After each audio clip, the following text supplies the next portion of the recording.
Ayun, so good evening guys. Ngayon po ay Tuesday, September 26, 2023. Ayan, so finally nag-breakout sa lakas na index. Nag-breakout tayo sa MA 20. So usapan natin kahapon dito lang Pero sumipa yung index natin tapos nag-break pa siya ng 6,200. So nag-close tayo 6,263.94.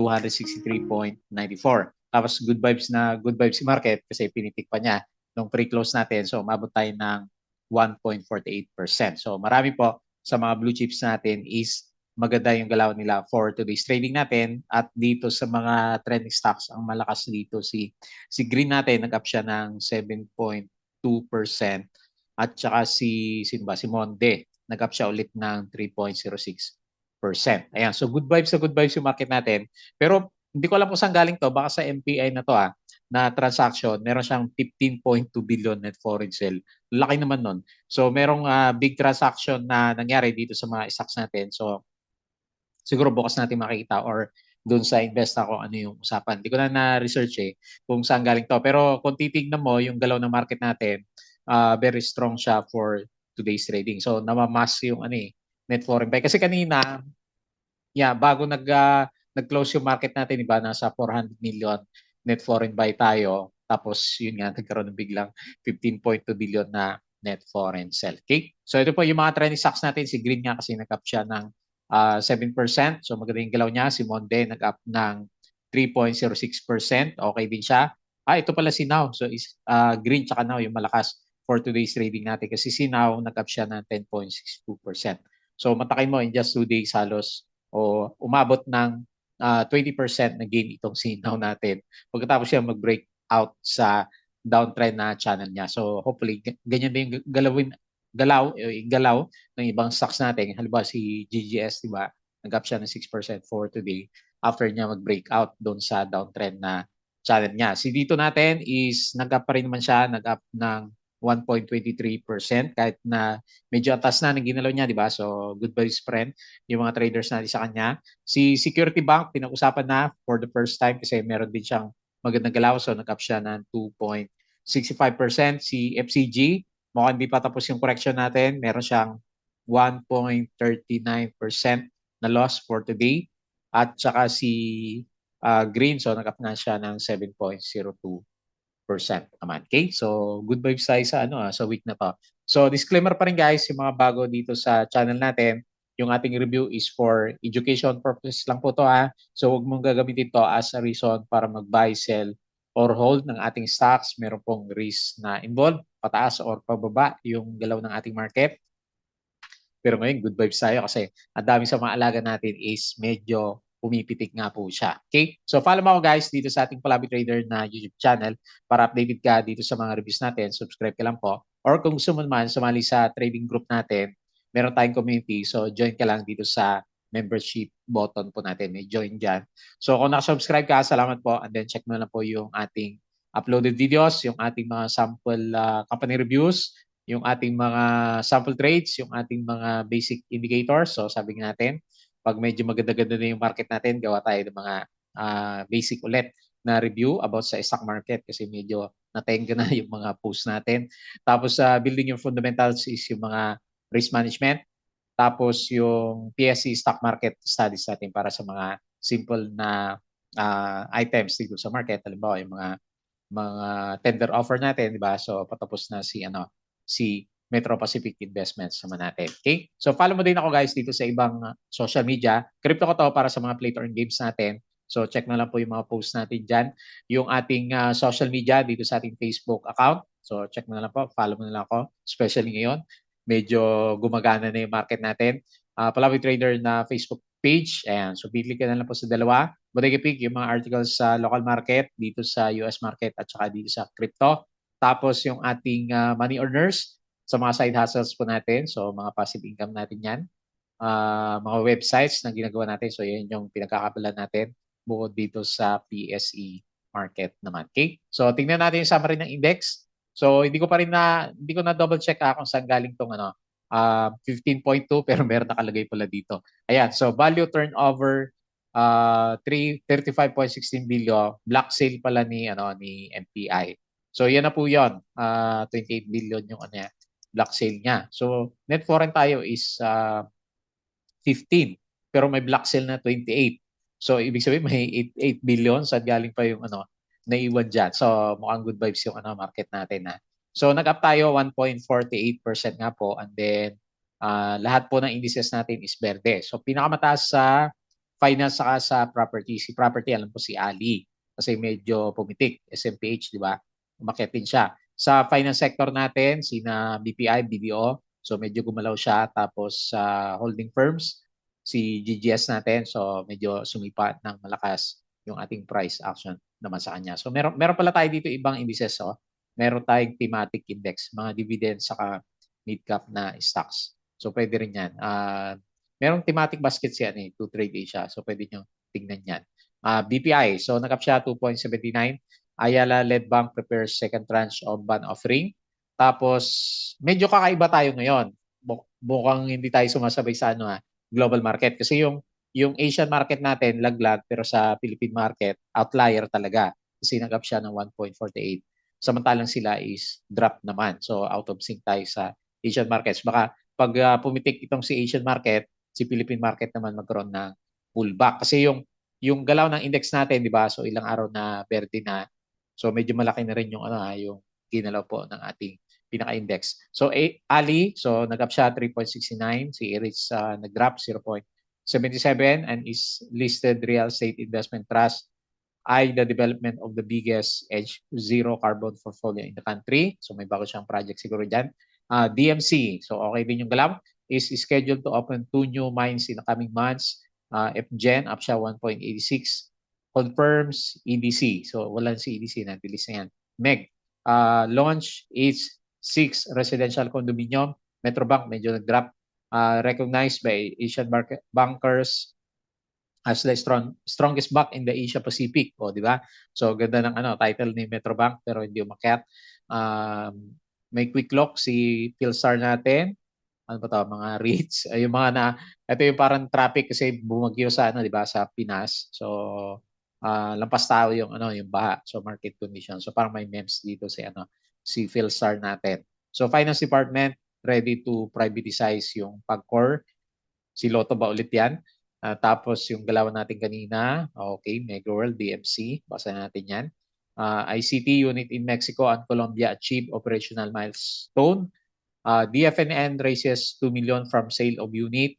Holcim gets shareholders clearance on voluntary delisting.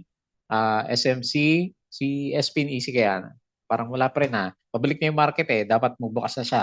Says SMGP remains financial viable. Tapos si DMC, yung mining natin. Asia Money names URC as top consumer staples firm. So bakit din, di ba? Nag-reverse din si URC. EI, the best unit, si ABA. Paparamdam si ABA natin. Vice Batangas Land prepares share buyback. Yung 45 million share buyback niya. So Abacor expands its investment in property. So ito dati yung binash nung di ba? Isang investor niya. Globe secures 15 billion loan from Metrobank. SMC clarified that its power unit and subsidiary are still able to meet its financial obligation. BPI revised 5 billion bond float. Sino pa ba? Back sa boardroom ng Mondinisen yung ating ex-PLDT CFO Annabel Chua. So mukhang good vibe sa kanya yung market kasi umarangkada ng diretso si Monde. Baka si JP Morgan na naman nagtutulak sa kanya. So S&P slashes Philippine growth forecast pero hindi mapigilan yung reversal natin sa kanya. Tapos nabitin. Ano ba ito nabitin kay MPI, hindi natin papansinin kasi paalis na. Share buyback dito kay API, AGI, SSP at saka si Robinson Land. So shallow PS recession in Q3. Tapos yung mga galawan natin sa market kapo naman. Sa US market, good vibe sila kagabi. So medyo nag-bounce siya. Ewan lang natin ngayon. Hindi ko napansin yung yung galaw dito sa US market natin. Okay? So guys so gumaganda yung market. Check mo po yung ating Patreon channel, yung mga gusto sumali sa trading group. And then gusto mo na guide sa trading investing sa Philippine market. Sali ka lang po dito sa ating Patreon channel naman. So always open po yan. So tingnan natin yung ating to trade Asia. Okay? So good vibes yung market natin. Start pa lang ng umaga. Verde na pala siya. Dumiretso tayo. Mga siguro alas 10 yan. umarangkada yung market natin and then nag-pause ng konti. May pullback pa siya, oh. So pre-close, nag-drop pa pala siya, pre-close, umakyat pa pala tayo ng mas mataas kanina. So nag-up tayo 1.48%. So above tayo ng key level natin na 6,200. Kasi dito nagkaroon ng resistance, support line last time. So break out niya, which is very good. So yun nga, property yung pinakamalakas. Gawa yan ni Ali kasi nag-upsurge siya ng 3.69. Pero sa holding firms natin, si GGS ang pinakamalakas, nag-up siya ng 6.12%. Kasabay niya yung kanya si URC, nag-up din siya ng 3.39. Monde, 3.06. Lalaki ng galaw, no? Converge, ayan. Ang lakas ng net foreign sell ni Converge, pero nag-up rin. BPI is 2.79. So, medyo matamlay talaga lagi itong si Wilcon, 1.9. EMI 0.71 and then UVP minus 1.43% naman. Okay? 31% foreign participation and then 69% participation naman. So nung umaga pa lang, talagang binomba na itong Sinaw. Umabot to ng 11% o 12% kanina. Nag-close siya, mataas pa rin naman, 10.62. Si Green sumabay, 7.02. Daming small caps. All HC. So talagang diretso si All HC. 5.81%, GGS 6.12%. Aslag 5.74%, si Ani, Green Ani umakyat 5%, lalaki no. TXP 4%, IDC 4%, Ali 3.69%, PLC nag-bounce na 3.57%, IMI 3.6%, napaka nito. Minsan si IMI natin walang nagti-trade. Abat nag-bounce 3.54%, and then AD is 3.31%. So dito sa losers natin, tingnan natin pinamalaki yung volume. Si Upson, 3.28, Medec, 3.49. So drop yan OR, minus 2.86, EI, minus 2.52, Robinson, minus 2.27. Alam mo ba, okay yung properties. FCG is minus 1.39%. Okay? So, pero majority ng indices natin, makita mo naman yung picture dito sa bandang taas is okay po siya. So, may tinangka pa palang i-drop yung index natin nung closing. Pero anyway, 15 laki. 15 billion net foreign sale gawa nga daw po na block sale pala ni Metro Pacific Investments. So hindi ko masabi si MPI kanina kasi hindi pala nagre-reflect doon sa sa net foreign sale ni MPI. Yung mga ganyang kalalaki na na block sale naman natin. Okay? So yun po yung galawan ng ating buong market for today. So tingnan natin si PSE. Lakas mo naman. Ay, parang ayaw nang pasakay ni ni PSE natin. Siyempre, yung mga nag-cut dito after few days kung hindi pa rin sila nakabalik sa market, ang hirap sumakay kasi ang daming biglang pumitik na stocks during this time. So good vibes tayo. So kung meron man tayong pullback kasi yung Asian market nag-drop kasi pa. Baka sundan natin yung galaw niya. So nag-RSI above 50. So very good. Hindi tayo nauntog based sa pinipredict natin last time is mauntog siya bago umakyat. So maganda yung galaw. Yung ating MACD is parang meron siyang bottom dito. Parang nag-double bottom yung MACD. So tapos marangkada tayo sa 6.2, 6.3. So yun kala kasi 1.48%. So baka meron tayong pullback. So para syempre kung hindi kasi natin matansya yung net foreign buy or sell. Kasi sinabayan ni MPI. Pero kanina bago mag-pre-close, kung napansin nyo, sabi ko nga nasa 400 million na yung net foreign buy ng market. So merong pondo kahit paano yung foreigners. Yun nga lang kasi kapag masyadong mabilis yung akyat natin, 'di ba? Dumire-diretso siya. So nag 3% siya kagad. Normally nagkakaroon siya ng pullback. So saan ba natin ikukumpara? So siguro dito na lang nung nag-bottom siya, 'di ba? Umakyat siya ng mabilis. At then nagkaroon siya ng pullback. Or dito, umakyat siya ng mabilis dito, at then nagkaroon siya ng pullback. So hopefully kung ganun man mangyari sa index natin, para makasabay, may isabay pa natin yung ibang allocation natin sa kanya kasi ang bilis ng ng galaw niya. Marami pa rin naman stocks yan na hindi pa rin na masyadong gumagalaw, pero mas marami na kasi yung nag-start na umarangkada from the past 4 days na tingnan mo, 4 days na green yung candle natin. Okay, so good vibes tayo. Sana umabot yan. Pullback Wednesday, Thursday, and then Friday, okay siya para good vibes yung yung weekends naman natin. Okay? So tingnan natin yung galaw sa US market mapula. So baka magkaroon ng epekto bukas, tingnan natin. So binabawi din niya yung yung gain niya kahapon kasi nag-up siya ng 4%. rather 0.4%. So ngayon is nagde-drop si S&P, negative 0.53%, Dow Futures negative 0.46%, and then si Nasdaq is negative 0.6%. So based dito, pati European market laglag din eh. Kaya nga sabi is napaka-outlier ng Philippine markets natin. So makita mo dito, laglagan lahat. Naku, sana hindi to maka-apekto sa ating bukas. Anyway, kung nagbabalikan yung foreigners din, kaya-kaya nilang saluhin yung mga profit taking ng ibang, syempre mga naka-bottom pick, di ba? Profit taking naman sila uh, for the next few days. Hindi natin alam kung bukas or bago mag-Friday. So, pero in-expect natin merong profit taking dahil medyo mabilis. Mabilis yung arangkada ng market. Okay? So, dito naman sa crypto, nasa 26K pa rin si Bitcoin natin. Tapos si Ethereum is 1.5 and then si BNB is 212. Umakyat na siya. 208 to kahapon. Pero dyan pa rin naman. Hindi pa rin masyadong gumagalaw yung ating mga cryptos naman. Okay, so refresh natin to. And then bisitahin natin yung ating individual na stock. So si dito ang paborito ngayon sa reversal na market natin. So nauntog pala siya ng konti.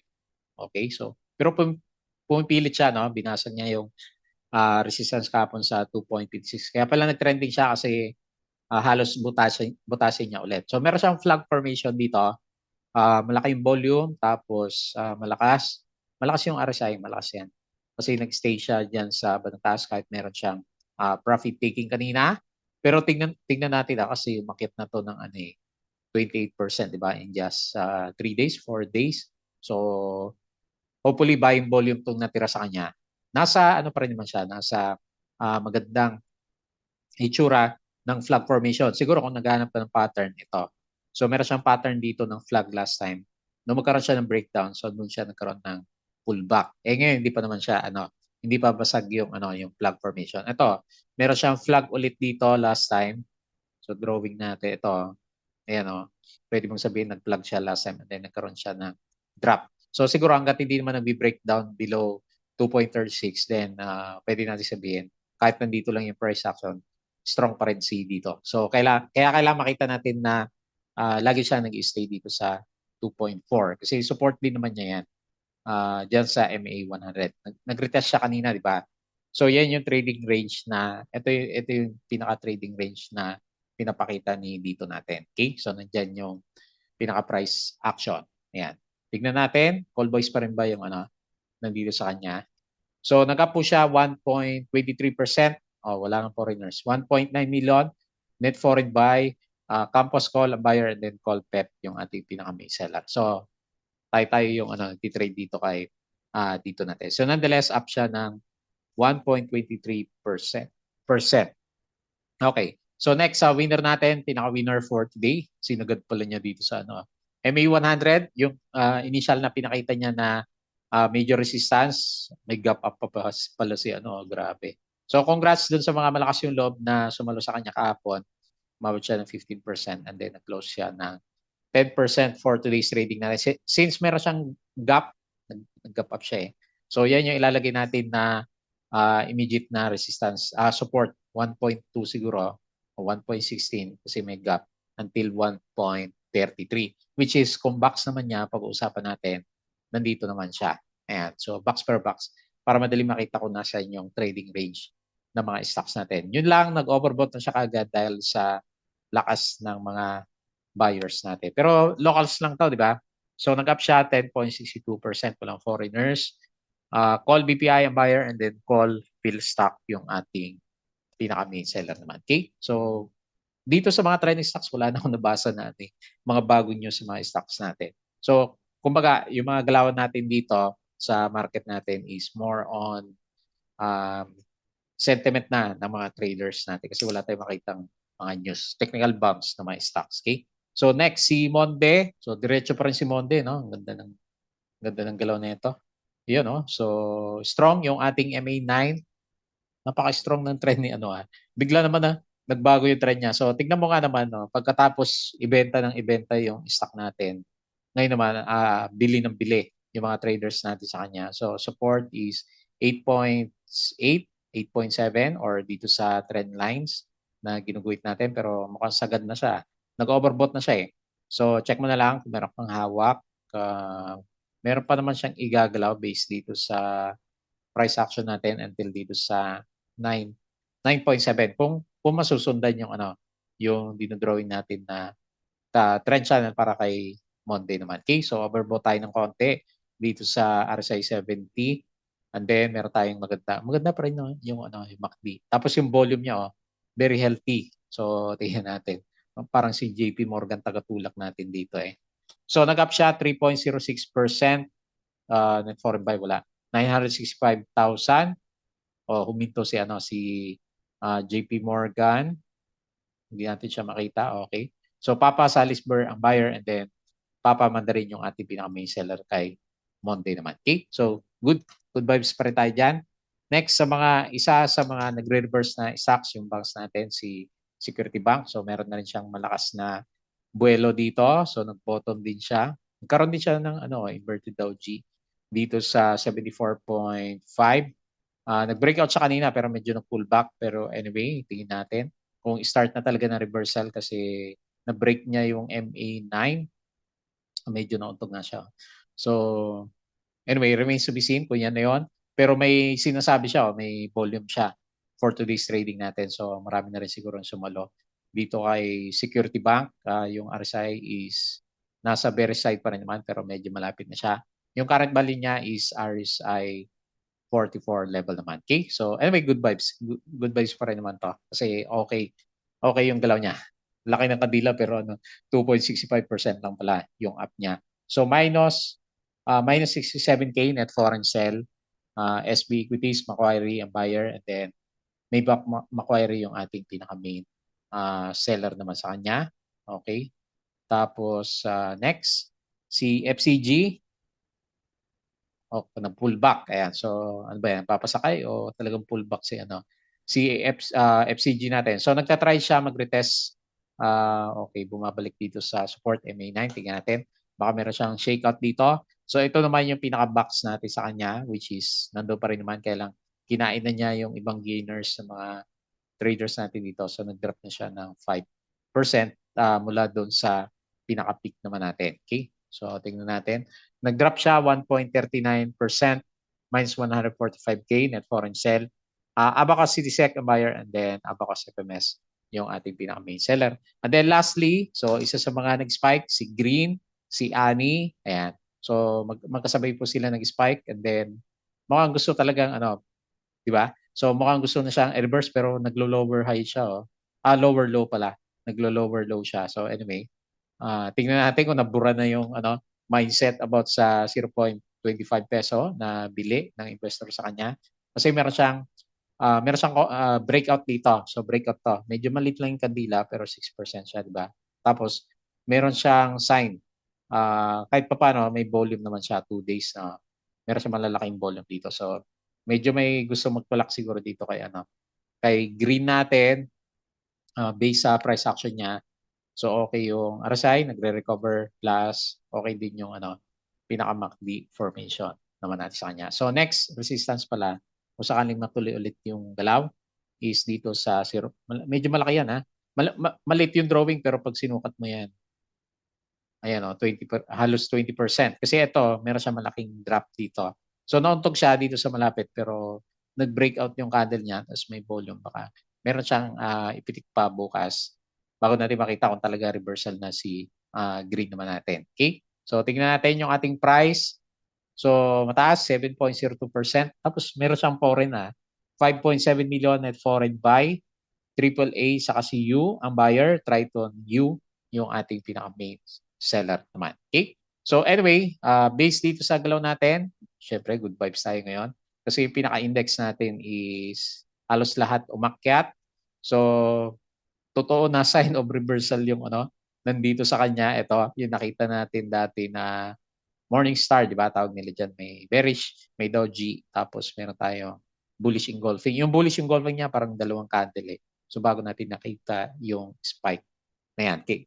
So ang tanong na lang, pullback ba tayo bukas? Kasi yung global markets mahina, baka mag-profit taking yung iba kasi nag-up tayo 1.48, mataas yan. So hopefully, kung sakali man mag-drop tayo, mag-support yung 6,200. And then makita na natin dapat yung net foreign buy natin is positive. Pero ramdam ko positive yun kasi 400 million bago buhusan yung market naman natin. Tapos nag-close naman siya ng malakas. Okay? So yun lang muna yung ating review for today. As usual, please don't forget to subscribe dito sa ating Club Trader na YouTube channel. Join ka lang sa community natin kung gusto mo. Tapos Crypto Koto, Facebook account, Facebook page, Bodega Pig. Yan, check mo na lang po Money Earners, Twitter, and then Patreon sa mga gustong sumali sa trading group. Check mo po yung ating Patreon. Yun lang, maraming salamat. Kita po ulit tayo bukas.